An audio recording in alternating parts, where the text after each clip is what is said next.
शहर कैसा दिखता है, इस शहर के प्रति मेरी जिम्मेदारी क्या है, मैं क्या करना चाहता हूँ। मेरी टाउनशिप एक अच्छी बने, बड़े बड़े के आर्किटेक्ट आपको मिल जाते हैं, इंटीरियर डिजाइनर मिल जाते हैं, तो क्या इस शहर के प्रति मेरा थोड़ा कुछ कंट्रीब्यूशन है कि नहीं, मैं भी कुछ आगे बढ़ के करूँ। नगर निगम के अंदर होर्डिंग लगती है, विज्ञापन छपता है, पैसा देते हैं। नगर निगम में प्रपोजल दीजिए, इस रोड को हम सोच लेते हैं, इस रोड की होर्डिंग हमारे को दीजिए, हम अपना विज्ञापन करेंगे। आप विज्ञापन के आवाज में उस रोड को मेंटेनेंस करेंगे। बॉम्बे के अंदर सिस्टम है, मैं जिस रोड से निकलता हूँ उस रोड का गार्डनिंग मैं करूंगा, गार्डन गोद लेने को मैं तैयार हूँ।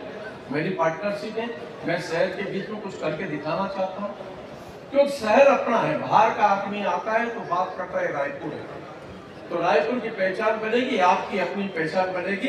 रायपुर में कोई किसी की पहचान नहीं बनती। कल का व्यक्ति अपना बाहर से आता है, तो जब रायपुर की तारीफ करता है तो आपका हमारा सबका सीना गर्व से ऊपर उठता है कि नहीं उठता है। तो इसीलिए इसमें मेरी जिम्मेदारी क्या है, इसको समझना उतना ही महत्वपूर्ण। आज चारों तरफ घेरा हुआ है शहर। अगर रायपुर में एक्सप्रेसवे नहीं बनता, केनाल रोड नहीं बनती, पूरा शहर जाम पड़ा होगा। अंडरब्रिज नहीं बनते, फ्लाईओवर नहीं बनते, तो कुछ नहीं होता। इस शहर में चलने के लाले पड़ गए होते। कहां तक की दूरदृष्टि सोच थी, कल्पना थी। वो तो एक ही कमल गया बसा, कई लोग नाराज हो गए थे। प्रसाद 1985 के अंदर इस शहर के अंदर शैलेंद्र नगर बसा है, देवेंद्र नगर बसा है, 40% लैंड वापस मिली है खाली। और उसका भी हाल ये हुआ था कि उस पर डिबेट नहीं करना चाहूंगा, डेवलपमेंट का चार्ज लिया तक नहीं लिया था उस समय। और हमने तो कमल विहार में मिनिमम 750 स्क्वायर फीट का प्लाट दिया है, मिनिमम, और हाईएस्ट 35%। अगर टाउन एंड कंट्री प्लानिंग का अगर आपका लेआउट प्लान पास होता है तो 48 से 52% वापस आता है, जिसमें डेवलपमेंट का खर्चा आप करते हैं।